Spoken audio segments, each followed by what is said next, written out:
It's 13 hours GMT. I'm Jackie Leonard. This is the newsroom from the BBC World Service. In Myanmar, a third day of mass protest against last week's coup. We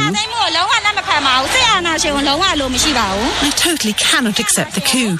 We don't want dictators. We march with this slogan, no dictatorship. But in their first response to the protests, the military authorities say they won't tolerate lawlessness. The Netherlands has suspended overseas adoptions after an investigation uncovered evidence of poor women being coerced into giving up their children. We'll hear from India on the rescue effort after devastating flooding in Uttarakhand. We'll hear from Jerusalem too, where Benjamin Netanyahu has appeared in court, the first serving Israeli Prime Minister to go on trial. We think that Benjamin Netanyahu should stand trial like any other citizen in the state of Israel. He pleaded not guilty. Also in the programme, allegations that Iran is running 2 ongoing surveillance operations in cyberspace, targeting 1,200 dissidents. All on the newsroom. BBC News. Hello, this is Jerry Smith.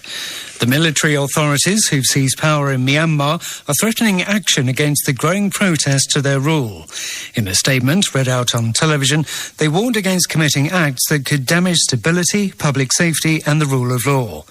Tens of thousands of people are taking part in demonstrations across the country for the third day running. Michael Bristow has this assessment of the military statement. This warning is the first indication that the army will not sit idly by and watch the protests continue to grow. Opposition to their coup exactly 1 week ago was initially muted. It was only on the second day that people banged pots and pans to show their disapproval. But events are now moving quickly. There have been 3 days of growing demonstrations in towns and cities across the country. Many people have stopped work. In the Saffron Revolution in Myanmar 14 years ago, the generals then in control initially allowed protests to take place before cracking down with deadly force. Emergency workers are trying to rescue as many as 200 people in the aftermath of the devastating flooding in the North Indian state of Uttarakhand. 18 bodies have now been recovered. More than 30 people are thought to be trapped inside a mud-filled tunnel. The Netherlands has suspended all adoptions from abroad with immediate effect after an investigative committee found structural abuses in the system. Our correspondent Anna Holligan reports from The Hague. The committee investigated the adoption of children from Bangladesh, Brazil, Colombia, Indonesia and Sri Lanka in the 1970s and 80s and discovered instances when birth mothers had been coerced or paid into giving up children and the use of false documents. The Dutch government was found to be aware of wrongdoings and in a number of cases government representatives were involved in adoption abuses, though the committee found no indications of bribery or corruption of Dutch officials. One Dutch woman who's searching for her birth parents in Indonesia told the BBC that she welcomed the government's decision, saying the current system had encouraged the trafficking of children. The price of crude oil has reached its highest level in more than a year, as investors are becoming more optimistic about the recovery of the global economy from the pandemic. With the details, here's our economics correspondent, Andrew Walker. Oil prices are now back to pre-coronavirus levels. It's been a year of extraordinary gyrations in the market. Some prices in the United States briefly went below zero early in the pandemic. Producers had to pay traders to take their oil. The recovery in the market reflects supply cuts from the oil producers group OPEC and expectations that vaccination programs will support a rebound in demand for transport fuels.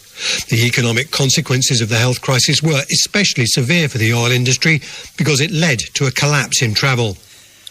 World news from the BBC.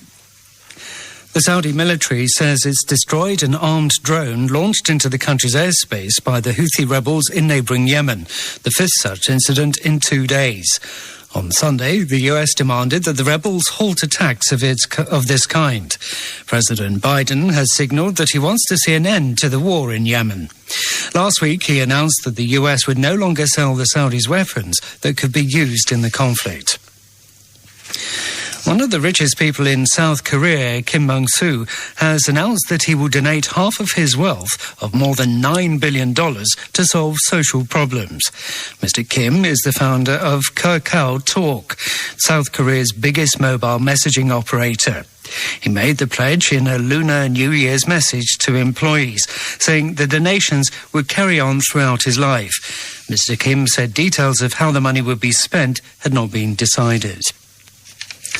Two Swedish filmmakers who sent an underwater camera down to investigate one of the last century's worst maritime disasters have been cleared of disturbing a gravesite by a Swedish court.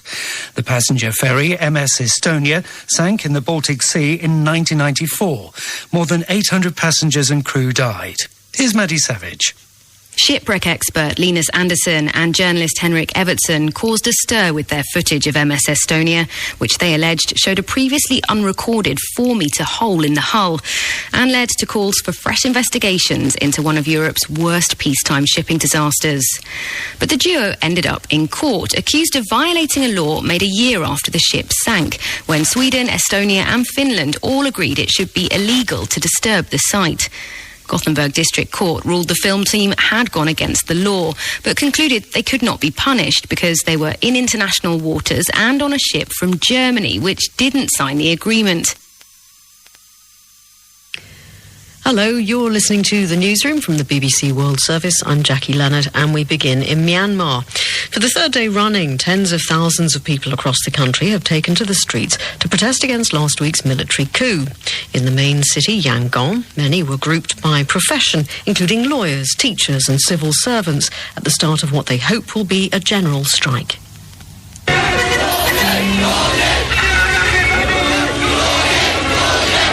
Protesters, including this teacher in Yangon, are calling for the release of the elected leader Aung San Suu Kyi and for democracy to be restored. We totally cannot accept the coup. We don't want dictators. We march with this slogan, no dictatorship. We serve our responsibility fully. We've all checked the election result and know the outcome. There were no mistakes. In the capital, Naypyidaw, police used water cannon, but there's been no intervention from the military. State TV has warned protesters that action will be taken if they threaten public safety or the rule of law. There have been violations of law by disturbing, threatening others by force in groups, using the excuse of democracy and human rights. Without discipline, democracy can be destroyed. Action must be taken according to the law with effective tasks against offences which disturb, prevent and destroy state stability, public safety and the rule of law. Our Southeast Asia correspondent is Jonathan Head. We've had 3 days of protest now. They've seemed to have got bigger.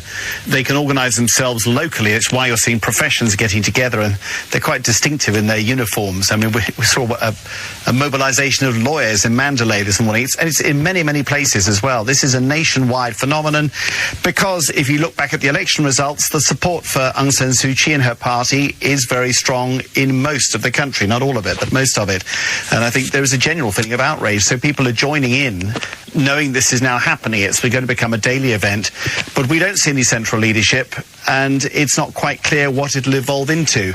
But when they had the last bout of serious anti-military unrest in the days of military rule 13 years ago, that protest movement was led by monks who have very high status in Myanmar, and it became very coordinated around them. That one was put down with a great deal of force by the military, and that has to be the fear here. We have now had a warning, the first statement from the new military authorities on television, warning they will take action against what they call wrongdoers, and really quite bizarrely claiming that the protesters themselves are undoing Myanmar's democracy. And at this point, do we know what's going on with Aung San Suu Kyi and the other NLD leaders? No, not at all. I mean, some of the NLD MPs have tried to organise themselves into a kind of alternative parliament. They're hoping this maintains a kind of alternative, legitimate administration. But that's sort of more token and symbolic right now. There's nothing heard from Aung San Suu Kyi, and the NLD leadership itself is either in detention or keeping very quiet. That makes it quite interesting. This is being organised outside the structure of the NLD, which is normally a very powerful organisation in this country, and we're not sure at what stage the NLD might get involved. The military has a tough decision to make now. If it brings the NLD in, it could negotiate a way out of this, possibly, although Aung San Suu Kyi will be furious about the coup. Or alternatively, if this carries on, its only choice will be to use brute force. That will be devastating for the country.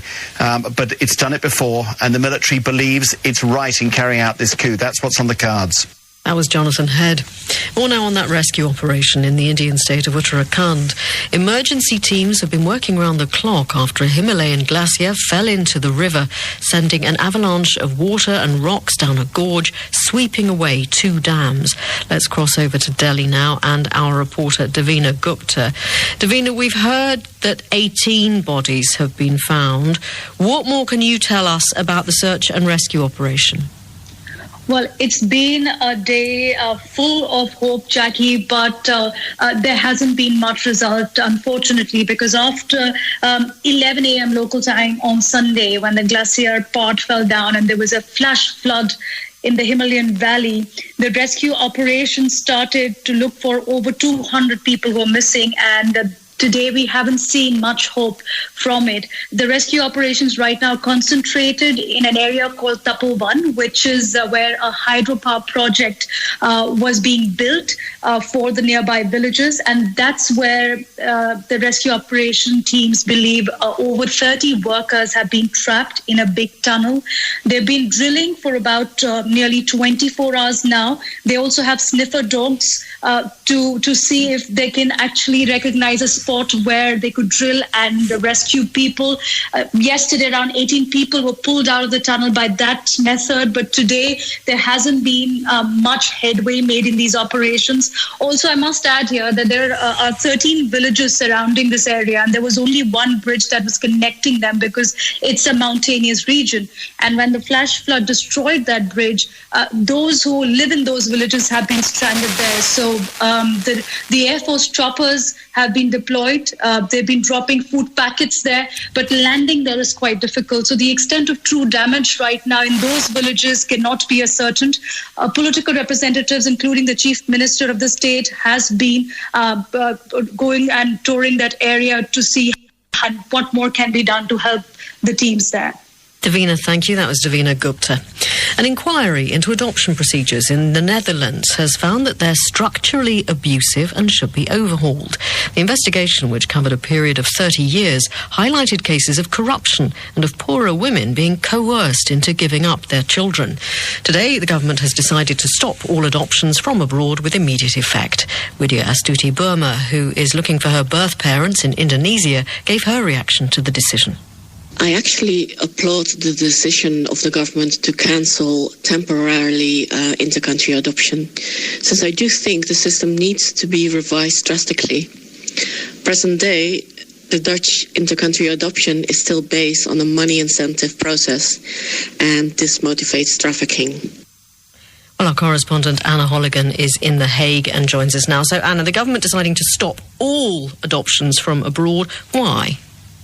It's a direct response to the publication of this highly critical report that looked into the Dutch adoption system and found the extensive wrongdoing. So birth mothers coerced or paid to hand their babies over, abusing and exploiting people in vulnerable positions, living in poverty. They found forgery, corruption. As you mentioned, it didn't just happen in one country or during 1 year. This was across continents and decades. So the investigating committee looked at children from countries Bangladesh, Brazil, Colombia, Indonesia and Sri Lanka between 1967 and 1998. And that's quite a long time ago. So are they still concerned that this is still happening? Yes. The system's still susceptible to fraud and abuses still occur to this day, the investigators found. So what makes this perhaps even more astonishing is the role of the government or lack of it. So the government was found to be too passive, failed to intervene when things went wrong. The Justice Minister, Sander Dekker, said the Dutch government had shown shortcomings by looking away from abuses in cross-border adoptions and for not taking action. How many families in the Netherlands are adopting from overseas? What sort of numbers are we looking at? And what's going to happen to cases which were already in the works? People were expecting to receive children soon. Oh, that's a really important question. So since 1956, when adoption was legalised, 60,000 children have been adopted. And in the Netherlands, about 2/3, so the majority of those children come from abroad. There are about 700 children from other countries adopted into the Netherlands every year. As far as what happens to the procedures that are ongoing at the moment, they will be allowed to continue, but there will be extra checks built into the process. It could be, this is really decisive, unprecedented action, and it could be that foreign adoptions suspended for now, are banned altogether, but that will be something that will be decided by the next government, which will be voted in March. Anna, thank you. That was Anna Holligan in The Hague. This is the BBC World Service in London. Jerry has the headlines. In its first response to 3 days of mass protests against last week's coup, the Burmese military has said it will not tolerate lawlessness. A big search operation is underway in northern India, where scores of people remain missing after a flash flood on a Himalayan river. And as we've been hearing, the Netherlands has suspended overseas adoptions after an investigation uncovered evidence of poor women being coerced into giving up their children. Now to Israel, where the Prime Minister Benjamin Netanyahu has appeared in court in Jerusalem to deny corruption charges against him. Outside the building, protesters gathered, shouting slogans, calling for Mr. Netanyahu to step down. We are actually advocating the rule of law. We think that Benjamin Netanyahu should stand trial like any other citizen in the state of Israel. Mr. Netanyahu is the first serving Israeli Prime Minister to go on trial, and his court appearance comes weeks before parliamentary elections. Our correspondent Yolande Nell is in Jerusalem. He was in the courtroom for only about 20 minutes, where he entered his plea of not guilty to the panel of 3 judges that is sitting in the case against him.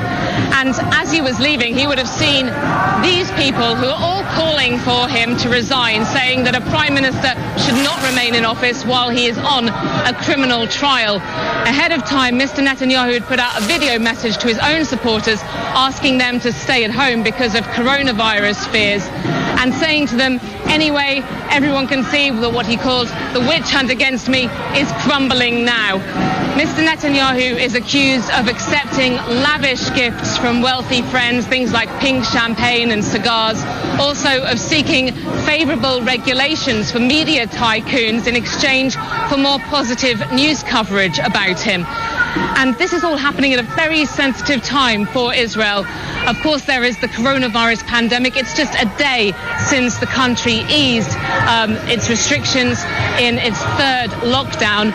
Also, the country is heading to its 4th general election in just 2 years, in only 6 weeks' time. That was Yolande Nell in Jerusalem. Iran is being accused of running cyber surveillance operations against 1,200 dissidents. The cybersecurity company Checkpoint says the campaigns are targeting people inside Iran and elsewhere, including the United States and Britain. Our security correspondent Gordon Carrera told us more. Quite sophisticated campaign. They've been accused of doing such activities before, but 2 groups in particular here are said to be using pretty advanced techniques to try and get into the mobile phones and computers of dissidents, opposition figures around the world and gather data from them. At least one of them has a really appealing name, doesn't it? It's Domestic Kitten. What sorts of techniques are they using? These cyber groups get nicknames, and this one is called Domestic Kitten. It does look like it's particularly advanced, and it's had 600 successful infections of its targets. One of the ways which is very interesting is it uses blog sites or text messages to get people to install an application which looks normal but is in fact malicious.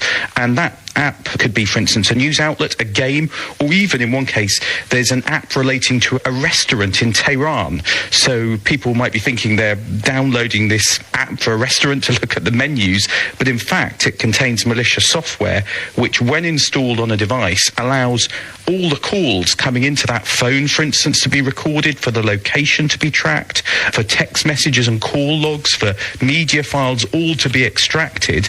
So it's pretty advanced. The researchers from Checkpoint think more advanced than those they've seen in the past from these groups, but also a sign of an ongoing campaign by Iran, something which other countries do as well, looking particularly for dissidents and opposition figures. And do the people who have been targeted now know that they've been targeted, and have they been able to take any measures to protect themselves? In many cases, they're unlikely to have known, and they may not find out until this news breaks.